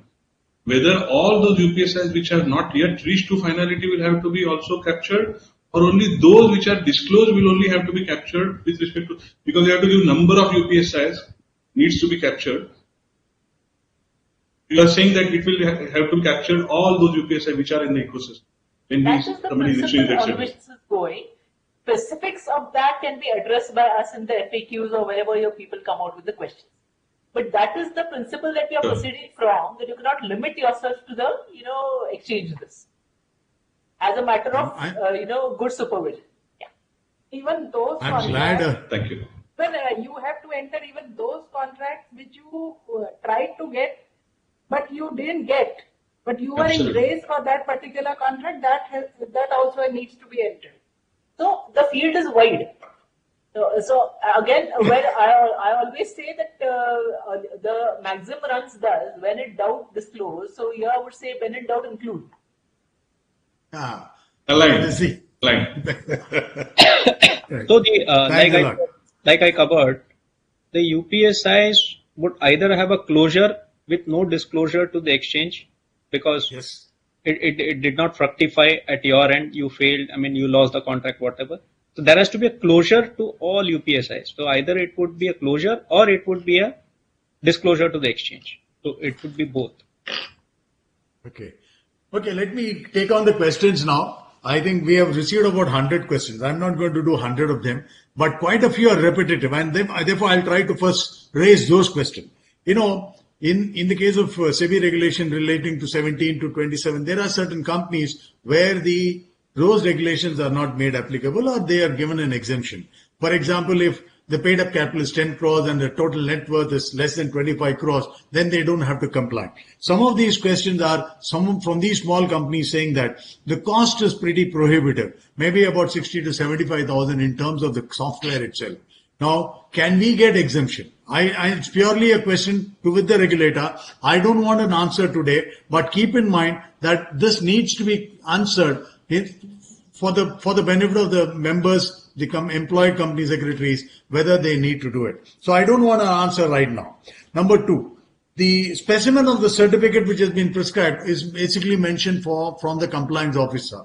Is it the same certificate a PCS also has to do? Or is there going to be any changes or variations to be made to suit that it's not going to be done by the compliance head, but by the PCS? So whether that's going to happen is likely to happen. There will be a separate circular to that effect. Okay. So, and once that is released, we will work on a guidance note for our members as well as to how the certificate and what are the things he needs to look into before issuing the certificate, where I'll pinch Mr. Makarand's brain. The other question which I have, frequently repeated question is, we are only a debt listed company. We are heavy, maybe 500 crores of debt which is listed over there. Are we required to have the PIT regulation and the adoption of maintenance of an SDD? Now, can you answer that, please? PIT regulations applies to securities listed on the exchange. So irrespective whether it is debt listed, TPs listed or equity listed, this is applicable. Because even if in the case of debt securities listed, there would be so many price sensitive information with respect to, because it is going to be traded on the exchange, it is very much essential that price sensitive information must find its place in the SDD. Maybe sudden drop in your ratings or defaults, whatever. So there are price sensitive information relating to that particular security. So this is required. So it is not. So this is under PIT regulations, which applies to all securities. So it would, all securities. I agree. I agree. Fair enough. Then the question is PCS. Yeah, go ahead. Just wanted to highlight to all audience that it is, Gopi sir, you can correct me, that it would be applicable even to REIT and yes, except mutual fund. Even to all securities. I think so. Exception is given only to mutual funds. That is what. Except. Right. But I think there was also a move to cover mutual funds also under PIT regulations, correct? There was a move by the regulator to get that also done. Not yet codified. Not yet codified. Fair enough. I'll leave it at that. Is PCS certificate required for the next quarter? Can any PCS sign? Because that's a call we have to take. Is there not a minimum experience requirement? At this point in time, we have not specified anything. I will place this matter before the council and take their views on that before we codify what needs to be done. But at this point in time, we are allowing all PCS to be done. Now, the other question is, at what stage it becomes mandatory to enter details of person with whom UPSI is shared in STD? Is it prior to sharing the details or any time after sharing of UPSI, but before UPSI becomes generally available? PIT regulation is silent on the timeline within which entries to be made in STD. Can any of you take this question, please? I think this got discussed a bit in terms of the discussion which you and Gopi had. But still, if somebody can give specific clarity to this question, please. One specific question that was there in that certificate is, have you told the person that what you're going to share is a UPSI? So expectation is that before you share, it is there. The second one was on the time lag between which Mr. Makarand also said, time lag, when do we enter? So we want that to be very, very small window of sharing and entering it into the system. So it's not that you generate a UPSI in March and then before you declare it to the exchange, just one day prior to. No, the intent of this particular database is very clear. This is tracing the information on who has been made available this information at what point in time. So this makes it amply clear that the time window between sharing and entering into this database has to be very, very minimal. Very minimal. In fact, it should be as soon as possible. Because if you leave it open-ended as soon as possible, it can be, somebody may interpret it as 15 days. Next is a very interesting question. I am not questioning the wisdom of the regulator and whatever they have done, but it says, under which provisions of PIT regulation the stock exchanges have power to require listed entities to submit quarterly compliance certificate on SDD? So that will be by way of a circular that we will issue based on whatever Great. direction. Currently, I thought if you are in the listed segment, SEBI has an overall power to issue any of this kind to moderate or control or monitor these kind of events, and therefore under that authority they can definitely do it. But at this point in time, if a circular comes to that effect, that'll be great.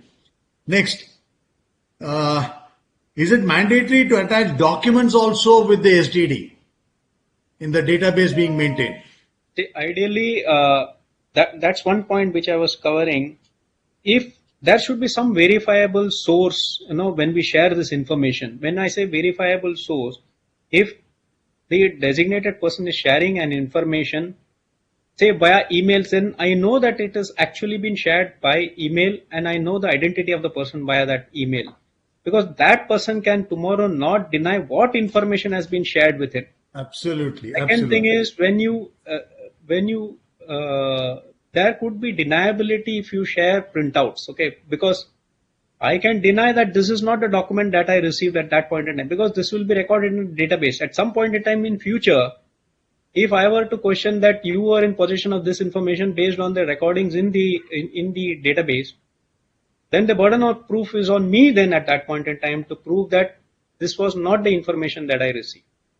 So documents, putting it into the database would make it very clear that this is what is shared. In fact, I'm not sure, I have not seen any of these systems, but there should be some way that the person also acknowledges, if possible. I don't know. I don't know about the feasibility, because then he actually accepts that this is what is received by me as an information.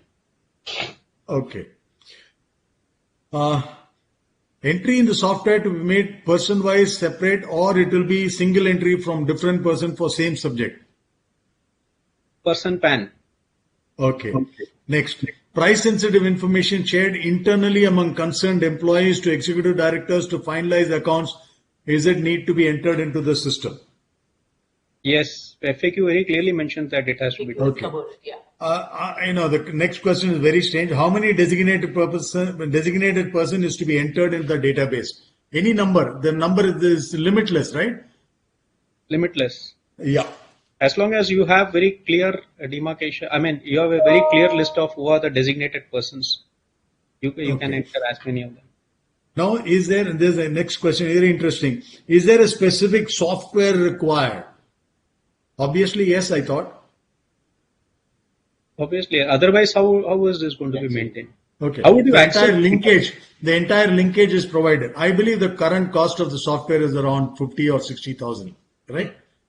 Is anybody can confirm that, Makran? So there are many softwares available, and depending on complexity, because there are listed companies who are also fiduciaries and intermediaries. For them, I believe, okay, my colleague here tells me it ranges from 70 to a lakh of rupees. So you can take it that the cost of non-compliance may be pretty higher than the software. So you may consider that. That's true. Okay. Whether this disclosure will be applicable to a CSE listed company, Calcutta Stock Exchange, obviously I look at it. Yes, it would. If trading is available, it would apply. Okay. Is there any specific regulatory requirement under PIT regulation or any circular from SEBI for submitting a compliance certificate on STD? Stock exchanges are orally calling and asking to submit the certificate. When the issue is raised with the stock exchange, they are refusing to answer, saying that we are not supposed to say anything and official mails are not being responded to.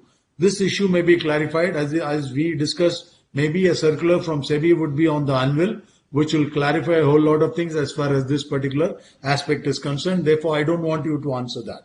Kindly indicated which provision the compliance certificate is required to be. That again, I've already raised. We will leave it as that.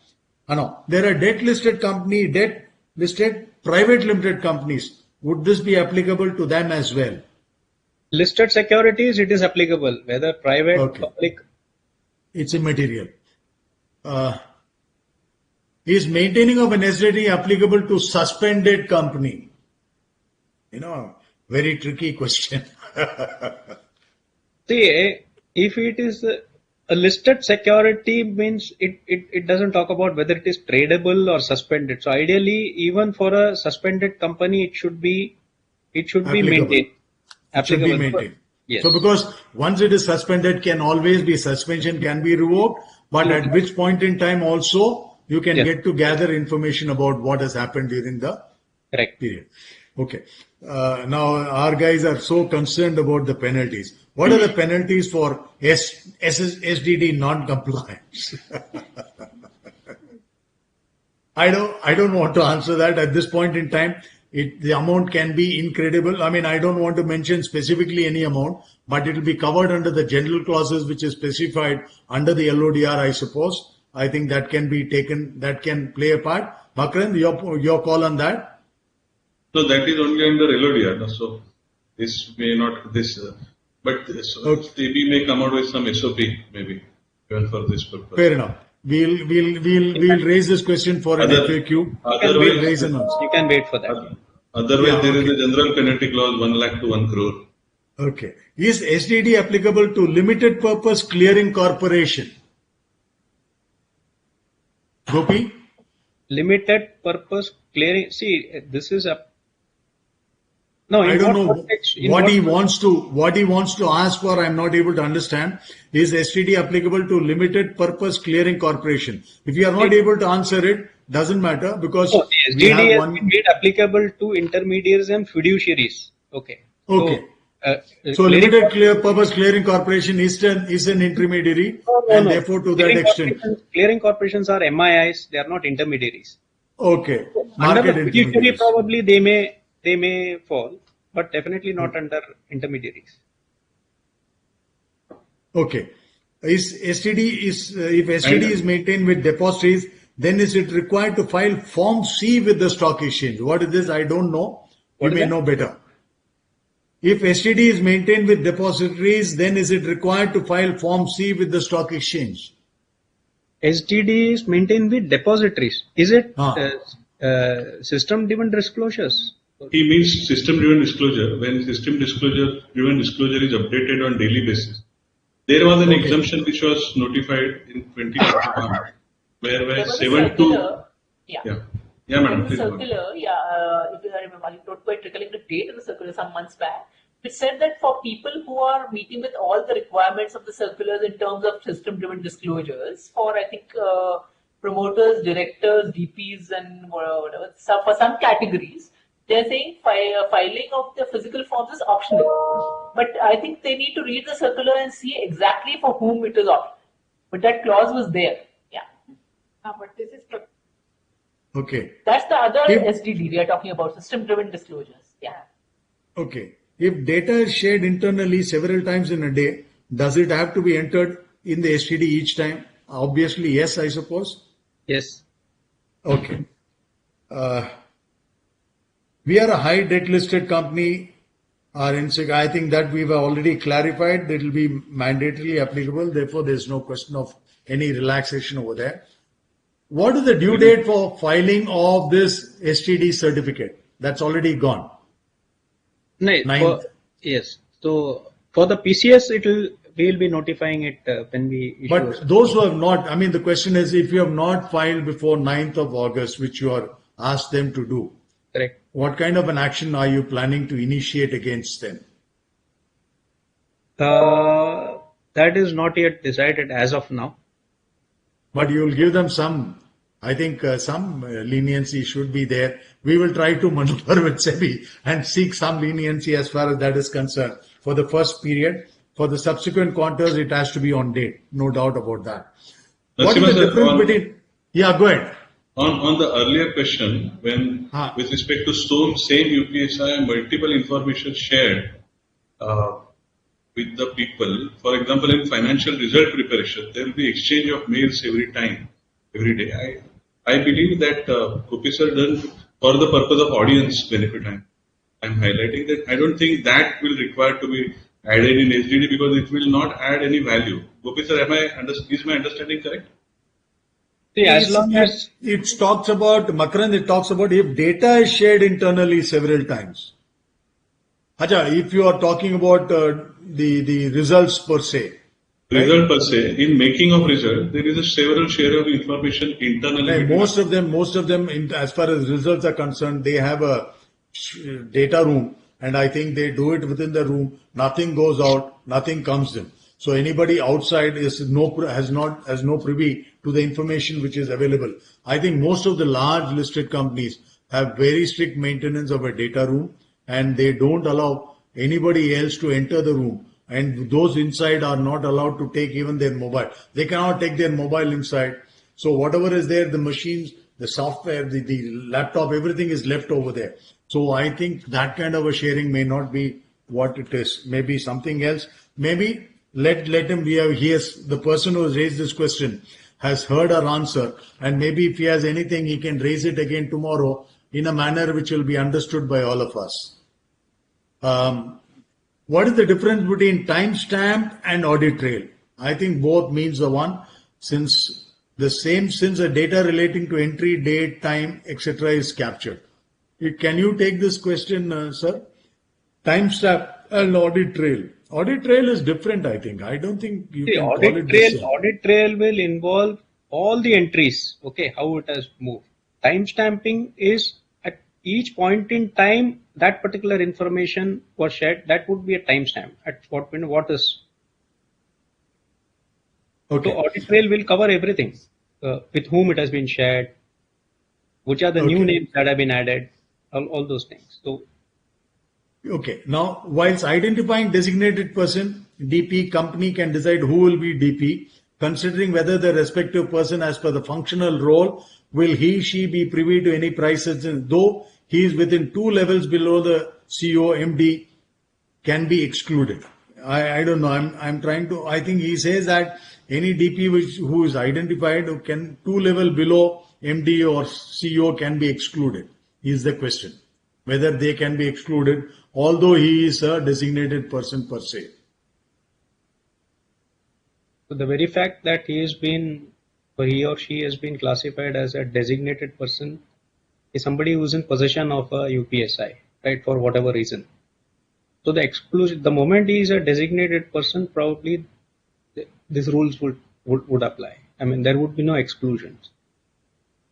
Okay, very easy question for you.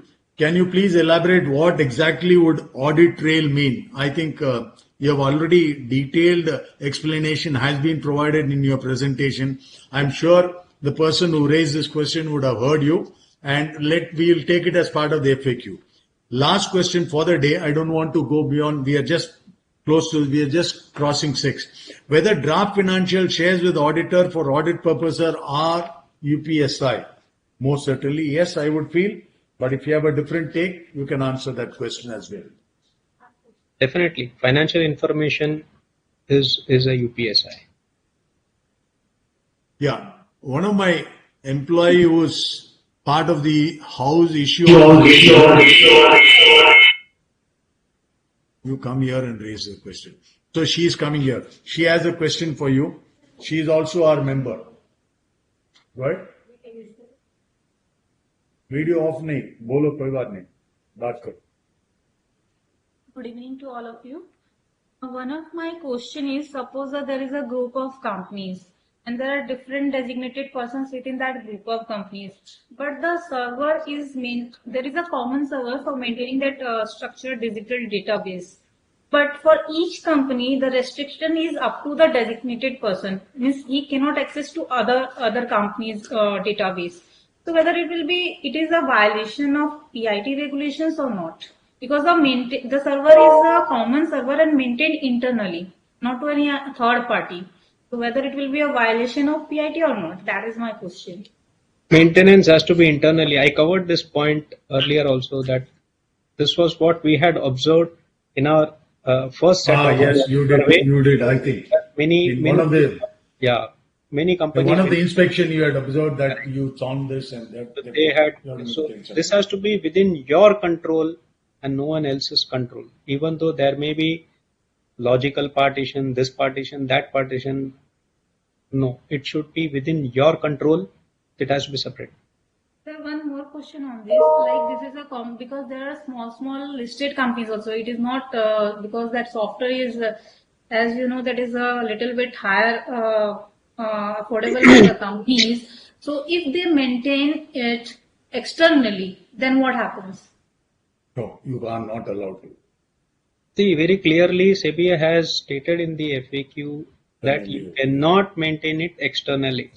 Cost is not the issue. This is about control over the information. Agreed. Thank you, sir. Govi, wonderful. I think before I conclude or before we call it a day, I need to tell all the members present that tomorrow again, we have heard the BSE side of the issue on STD. Tomorrow we are having once again this same identical one starting at 3:45. Some of the questions which I could not ask BSE, I will ask NSE, which already has come to us. And those of the members who would want to have present tomorrow again, they can. The link on everything will be shared. We will have again Makarand leading the side from us. We will have both Varsha as well as Kranti from SEBI side to give their introductory remarks. And we will have Mr. Avishkar Naik from NSE. Thanks a lot for being present. I will definitely share with all the participants, the panelists over here, the number of members who participated. It's crossed about 13,400. That is only on the website, on the link which we have shared. In addition to that, we will also be having members joining us through YouTube as well as Facebook. So that numbers we will get by end of the day after the presentation after this session is over. I'll be sharing them with you. Therefore, you have a very large audience coming in, and I expect the numbers to be not less tomorrow as well. Thanks a ton. Thank you, Gopi. Thank you, Varsha. Thank you, Kranti. Thank you, Makran. You deserve a lot more thanks. Before we close it out, I think it's our bounden duty to also share what we call it the Shahid Ki Beti certificate.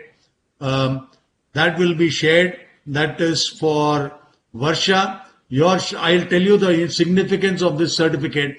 Instead of giving mementos, what we do is share a certificate called the Shahid Ki Beti certificate. And in turn, what we also do is share certain amount to the martyr's daughter. So this amount is contributed by us to the Ministry of Defense, which will be shared by the Ministry of Defense for the benefit of the martyr's daughter. Varsha, your certificate virtually is here. The physical certificate will be reached to you in due course of time. That's for you, Varsha. And now for Kranti, can I add? Yes, that's a nice initiative. Kranti, your certificate is being shared now, and this will be sent across to you in due course of time. And Thank you so much. Very nice gesture indeed. Thank you, ma'am. Thank you. Now that's for Gopi. Gopi, you would have received it on several occasions. You deserve one more from us. Thank you. And last but not the least, our own Makarand. He has plenty of them with him. But then I think this is more, I think he will love this more than the others which he has received. Because Absolutely. This is coming from my hand to you, Makarand. Thank you, sir. Thank you. Thank you. Thank you all. Thank all the participants for having taken off the time to join us. And we'll meet again tomorrow. Thank you and good night to you. Thanks, Mr. Makarand. Thanks, Varsha. Thank Thanks, you. Kranti. Thank you. Bye. Thank you. Bye-bye. Bye-bye.